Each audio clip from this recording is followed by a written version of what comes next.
we've been your job search besties and helped you in some way, there's a cool way you can support the show. Shout us a virtual coffee. We get a huge kick out of reading all of your success stories. Head to buymeacoffee.com/interviewboss and shout us a cuppa. If you keep us caffeinated, we can keep the content coming. They're trying to overcome every reason that this person might not want to hire you. So with that attitude, you would have been trying to convince that person that they don't need 5 years experience, that they should just take you with 3 and that you can learn. Like, that's not up to you to decide that that's appropriate. Hey everyone, and welcome back to Interview Boss. My name is Emma. I'm a radio journalist who's teamed up with my sister to give you advice, inspiration, and support when you're looking for a new job. Sarah is a HR and recruitment professional, and together we're excited to give you all the tips, tricks, and behind-the-scenes knowledge to help you in your career. Hey everyone, and welcome back to the podcast. It's time for our favourite part of the podcast, the Shoot Your Shot shout out. This is for you guys, our incredible listeners all around the world. We love your messages. We love your feedback. And this is where we get to share it. This week, our big fat Shoot Your Shot shout out goes to Sam. And Sam was lovely enough to shout us 3 coffees to support the show. Thank you, Sam. Sam said, wow, thank you so much. I had an interview today for a job I really wanted, teaching children with learning disabilities, and received a phone call tonight offering me the position. I'm so grateful that I found your podcast. The few interviews I've had in the past, I've normally fumbled my way through. However, this time I felt so prepared and confident with my career story, why I wanted to work there, and my best bits. They were even super impressed when I had questions in my notebook when it came time for them to ask, do you have any questions? I didn't even need to use my panic phrases, which were also in my notebook. I desperately want to know what the panic phrases were. I know. Please share us your panic phrases. But how good is the magic notebook? So good. She said, now I'll go listen to the episodes about what to do once you've got the job. Thanks again. P.S. I remember Emma mentioned about writing down an achievement to add to her best bits. It reminded me of the app PepTalkHer that was created by Meggie Palmer. Now, I was like, oh my God, what is this app? I looked it up and it sounds amazing. I haven't actually downloaded it, but just on the App Store, it's called PepTalkHer and it says, track your wins, never forget how awesome you are. And the little cover art says, you've entered 33 wins.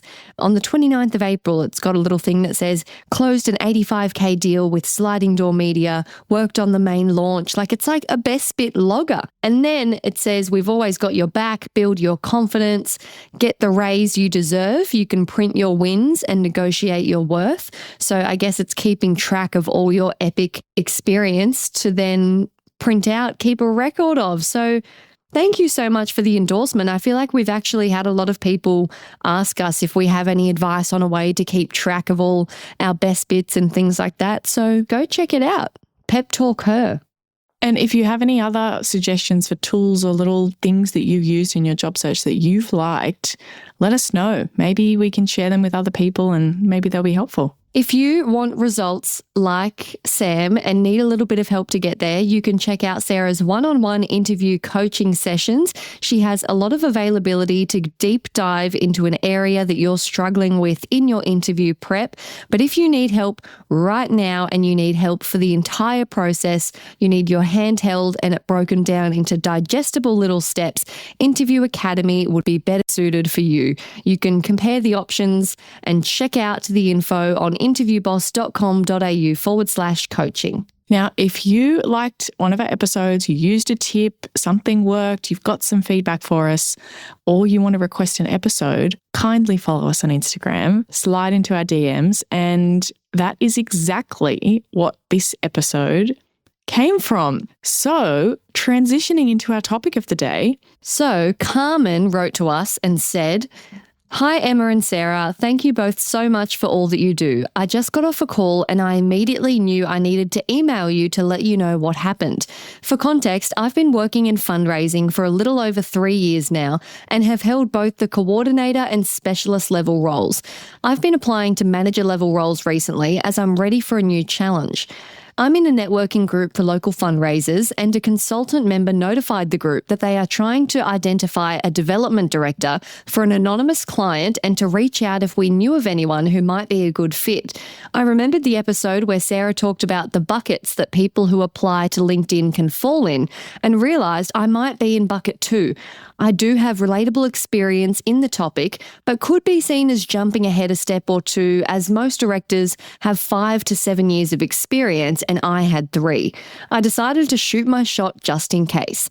She said she was looking for someone with 5 or more years of experience managing a portfolio of donors, and this is something I've only just taken on in the last few months and haven't really received any guidance on, nor do I have any stories or experiences about that yet.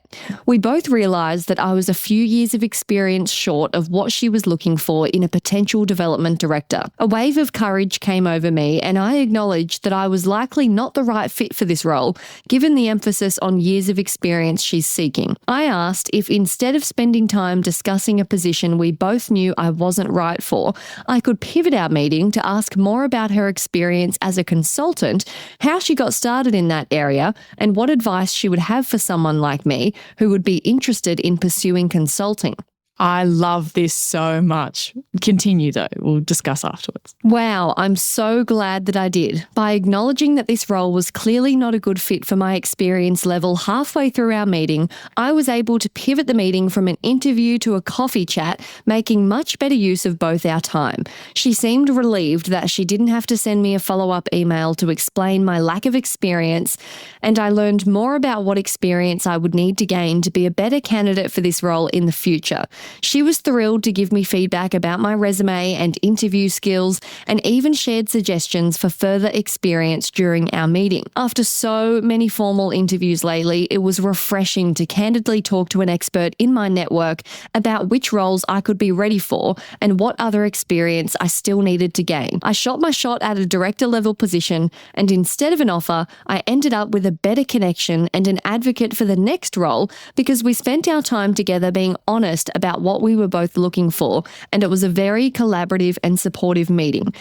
The values of honesty, knowing yourself, not selling yourself, active listening, and helping others in the job search. Thank you again for all that you do. I truly have so many things to thank you for, but this one was the most recent and felt like a clear result of the positive impact of your podcast. Cheers from the US. This absolutely blew my mind. I think this is the coolest thing ever, and it would never have occurred to me to recommend it as a strategy.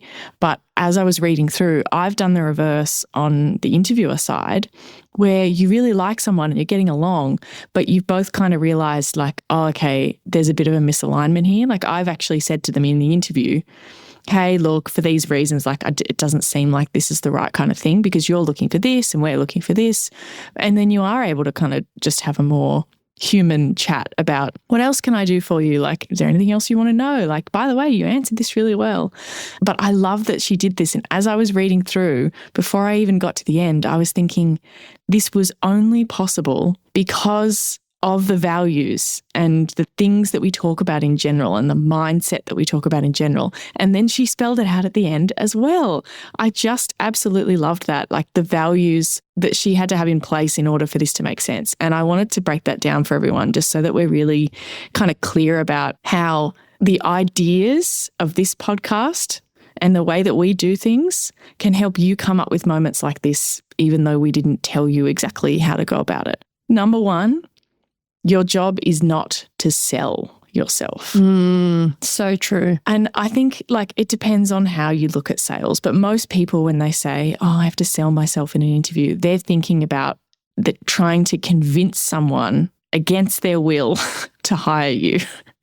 They're trying to like overcome every reason that this person might not want to hire you. So with that attitude, you would have been trying to convince that person that they don't need 5 years experience, that they should just take you with 3 and that you can learn. Like, it's not up to you to decide that that's appropriate. Like, that person gets to decide that that's important to them and that they're not going to change their mind. Like, we're not trying to work against them to change something that they care about. And yeah, I guess not having that I don't want to use the word arrogance, but like an absolute commitment to, I don't care that it said 5 to 7. I am going to ensure and prove that that doesn't matter and I'm fit for the job. When look at the great outcome that came from going, you know what, they were asking for that level and it makes sense why. Yeah. And look, hey, the shoot your shot part of like, I'm going to apply anyway. Cool, that's fine. Maybe you don't know how important that is, or maybe they're really looking for this area and they would be willing to compromise on that. Until you get to the interview, sometimes you don't know what the real, true, strong, hard priorities or deal breakers are. But some things are deal breakers, and it's not our job to try and change those. And in fact, if they are going to change those deal breakers, it happens. The best way for you to get that done is not to go straight at it and try and convince them that they should change the deal breaker. It's by being a wonderful person that they connect with and then they consider changing their deal breakers themselves. I loved the part how she said, I could tell the interviewer was relieved that she wasn't going to have to email me after. I was like, I've never thought about that. But if you were interviewing and you knew from the start, like, oh, this isn't just a good fit and they're so guns blazing, you would dread a little bit having to explain it because they're going to ask for feedback and you're like, well, you just weren't there, not for any bad reasons, but just the point that you're at in your career. Great awareness. And it comes across almost, if you're in that real sales, like hardcore, like you're going to hire me and I'm going to prove it kind of thing, it can kind of feel like you don't know how they're going to take that news that, hey, look, this isn't right. It feels like they may just use that as like an objection that they need to overcome or something like that. It's like, no, that's not, we're not having that conversation. I'm just saying, here's the reason. I'm trying to give you the good feedback. You want to put yourself in a position where you come across as being open to feedback so that that conversation can happen. Yeah. And at the end of the day, you're just two professionals having a conversation. So if you had been looking at this as interviewer versus me, I don't have a right to disrupt the flow, you wouldn't be able to pull off what Carmen has done here. Yeah. And I think what we're not doing in a two professionals having a conversation kind of setting is we're not seeing it as this consultant is someone that I need to get past. I need to like have all these tricks to win the interview. Do you know what I mean? Like we're not seeing it as this like hurdle, this game that we're trying to win, which is a lot of what I kind of see in certain places about the advice of like, you've got to get past the interview to go and do the job.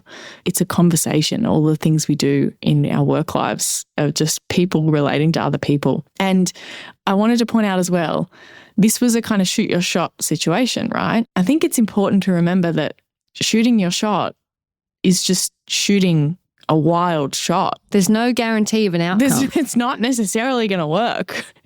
You're shooting your shot. You're putting yourself out there for any kind of positive outcome or any kind of outcome that you're going to find out. You'll get something out of that, I think, every single time. But it's not going to be necessarily like the ideal outcome of like, oh yeah, of course, you're so bold, have the job. People are also way more willing to help someone than you probably think. That interviewer would have left feeling so great that although it wasn't a match, I got to help her, send her on her way. She's going to be in a way better position. I told her about this company she'd never heard of. I gave her someone's phone number. What a great feel-good situation. People love doing coffee chats. If you haven't listened to that episode and you don't know what that concept is about, have a search for coffee chats in our episode list and go and listen to that. People are way more willing to have a coffee chat and to help someone than what you think. They're in their industry. They have all this such great industry-specific knowledge. And look, I can help you with a whole bunch of different stuff. I've met with people from plenty of different industries and talked about career advice, interview advice, all those kinds of things. But there is never going to be anyone better to help you than someone in your very own industry, in your very own location.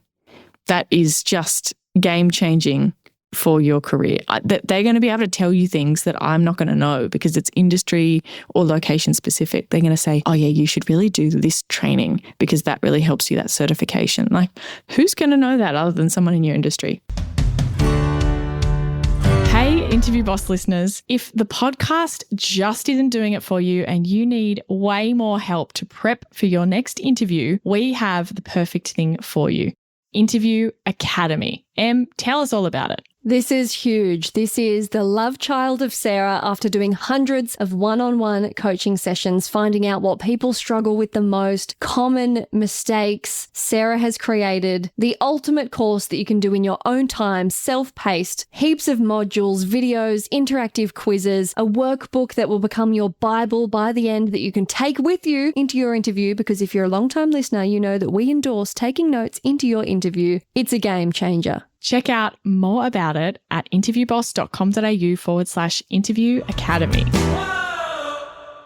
And honesty and just some vulnerability is so refreshing in this case. We love to see it. Now, let's talk about all the flow-on benefits of using this strategy.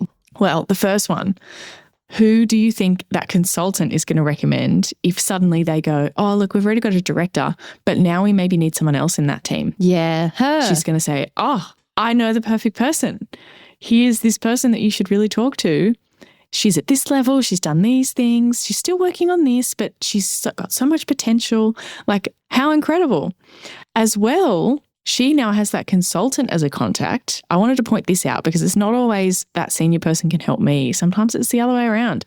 Maybe where she's currently working or her next job or somewhere in the future, they say, we need a consultant to do a little project for us on the side. Like, none of us in the team here have time for this thing. It'd be great if we could kind of outsource this and get someone else externally to do it. Oh, I know this really great consultant. Let me give her a call and see if she's free. So good. How cool. She can help them too. And also it looks like, oh, I'm well connected. Like, there's so many good things about that. And she got some brilliant advice from someone in her exact industry. That's hard to do in person as well. Like, half an hour of an expert's time is valuable. I know. Who has seen other people's resumes, who's seen director level resumes, who's seen directors who are in a good position to get the role and directors who are in a not so good position to get the role. Like, she gets to hear about that stuff before she's made those missteps. Does that make sense? Like, if she's saying, oh yeah, your next role, you should really make sure that you get this experience in your next role. How valuable is that? So good. And now she's walking away confident instead of disappointed or let down. She's walking out feeling amazing. Hey, that was not what I was expecting, but what a great outcome. Yep. I love it. I love it. I think my favorite part of the story was where she said, a wave of confidence came over me. I like to think that that was a little bit of interview boss magic right there in that wave. She just hit by a wave of like, what would Sarah do? What would Emma do? In the crystal ball. When can we use this? When should we deploy? Yeah, well, look, I don't think this is an everydayer. I think this is one that you've got up your sleeve for a bit of a rare situation. So it's, for me, imagining, when it would go well and when it wouldn't, I think the interview has to be a bit less formal and structured. Like, imagine you're in like a panel formal interview where they've got pre-written questions. Yeah, that's going to be weird. You would just have to push through to the end. Even if you had that wave of, confidence moment, I just don't think you're going to get anything out of it on the other side of that other than them being like, oh, would you like to just not continue? Is that what you're saying? Like, they would just treat that really weirdly. So I think that doesn't work. I think where it does is where it's a one-on-one. It could be two interviewers as well. Like, I don't think that's the end of the world, but it just, there has to be some kind of a chit chat kind of casualness to that type of interview where you're having a conversation. With the hiring manager would be great, I think, because you're talking to like your potential boss. Like, I think that they can give you some advice in that scenario, or with some kind of recruiter, that could work as well. Again, it's different things you're going to be getting out of the recruiter versus the hiring manager. It's not so much like a contact, but the recruiter could still give you feedback on, are they going to hire for other roles in this area? How often do they come up? Like, what do other people's CVs say? Where do they sit in regards to the competition? Like, you could still get some stuff out of that. So I think those kind of scenarios in the first place. And then it has to be really clear that there's some kind of mismatch. I don't really want people thinking of doing this just because they feel like the interview's not going well. Does that make sense? That's not what we're talking about. It's more like it's so obvious on both sides. Like, you can see that they are going, oh, you don't have that. And you're going, oh, I don't have that. Or as they're describing what the role involves, you're just thinking, ooh, this is not what I was expecting. Maybe the ad didn't really match it, or you're kind of cringing the more you find out about the job because you're realizing how misaligned it is to you. Yeah, totally. And also maybe they're asking you questions about stuff that you just don't have. The more it goes on and you're like, oh God, like clearly this is just not working. But I don't want people to pull this out when they don't like the job. Does that make sense? Like, just because I've decided halfway through that this place sounds horrible, I don't think this is the move. This is not the move of being like, oh, I think you're looking for something else. I think it needs to be like, hey, this sounds really good. I like it, but I don't think that I match what you're looking for. If you were like, oh, you want someone in the office full time? Oh, well, I'm going to stop the interview. I don't like that. I don't like that strategy. I think you should just push through and know when to deploy. Yeah, that's right. If you're the one with the deal breakers, not like, oh, I have to be in the office all the time, but like location or salary or things that are just major, you might deploy this strategy when you know that you simply can't make that happen. Yeah, that's right. You could. And you could kind of say, oh, look, it sounds like XYZ. Is that right? Okay, well, look, I want to be really honest here. I actually really only can do part-time or whatever. I thought I'd discuss that or whatever that is. I think, again, that honesty and vulnerability can be really nice.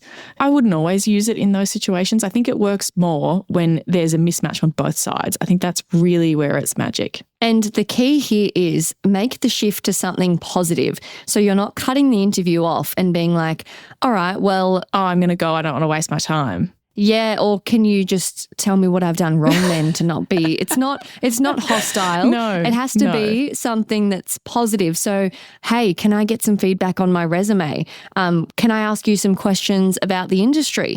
Or just connect and have a bit of a coffee chat, ask about their experience. Yes, totally. Now, I knew I was forecasting what you were going to say to me at this point in the episode. And let's press play. What do you think it is? What would you say to me at this point in the episode? It's like dating. No.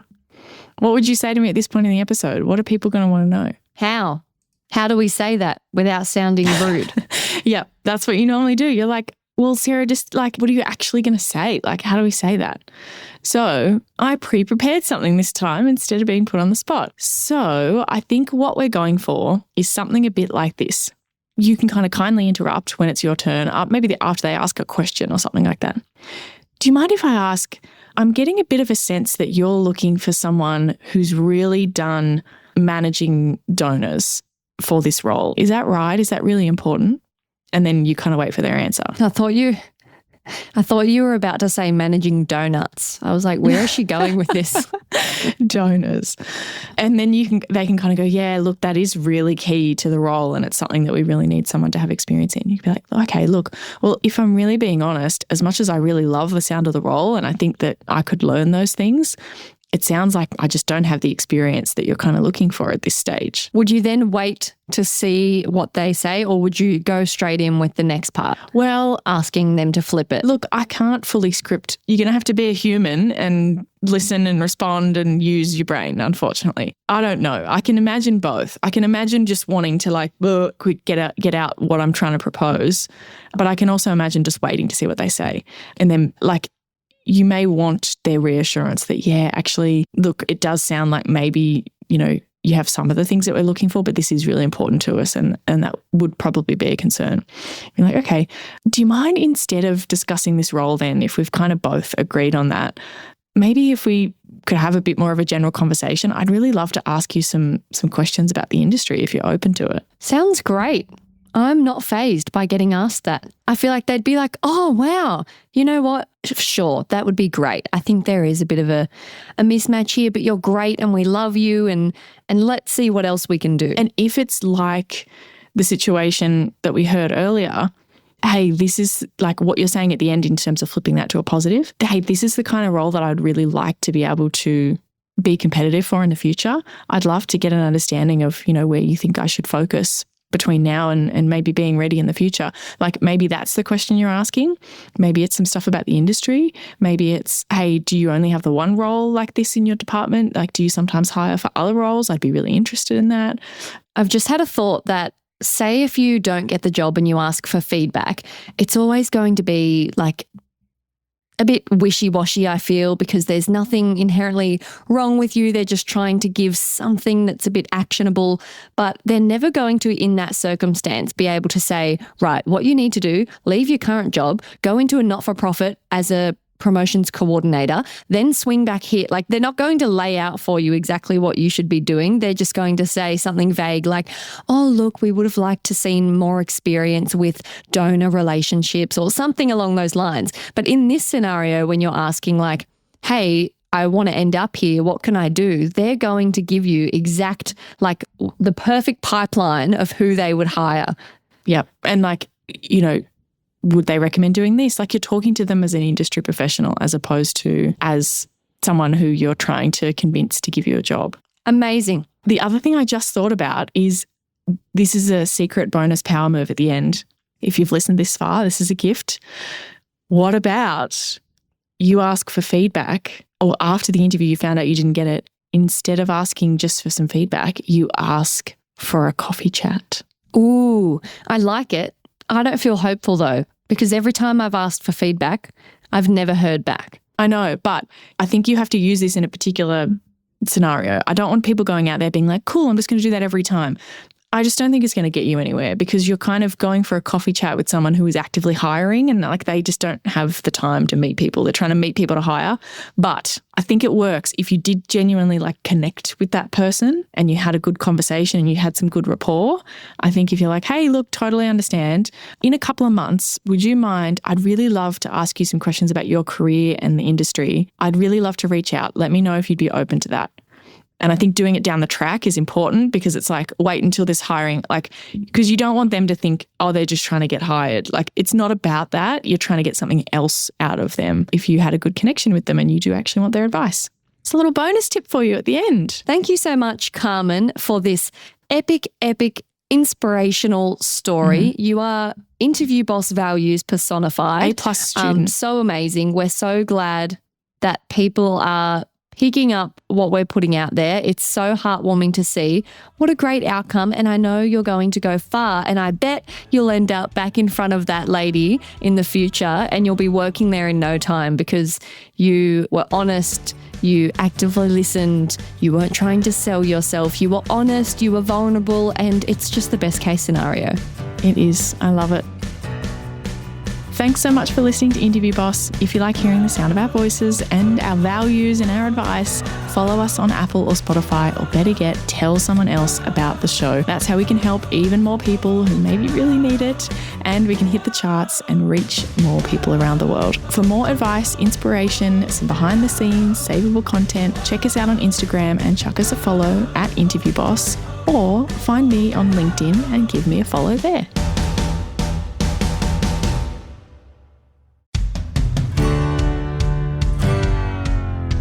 Can you believe we started Interview Boss in 2021? Not really. It's insane. That's a lot of episodes and a lot of hours of talking. Oh my gosh, it is. And if you're scrolling through all of our episodes, you might scroll straight past something that you really, really needed. Yes, we're always getting messages from people asking us to do an episode on something, and I'm like, we already have. So we've put together playlists to help you find the episodes that are exactly what you need, suited to your situation. They're all categorized. If you're applying for jobs, we have episodes about resumes, cover letters, job ads. If you've been offered your dream job, we have episodes on resigning, exit interviews, and how to impress at your new company. And we even have a very special playlist that's very popular for if you have an interview coming up immediately and you need just our most recommended hard-hitting episodes between now and then. For all our last-minute listeners. It's all there for you. You can browse by category and check out all the playlists at interviewboss.com.au/podcast.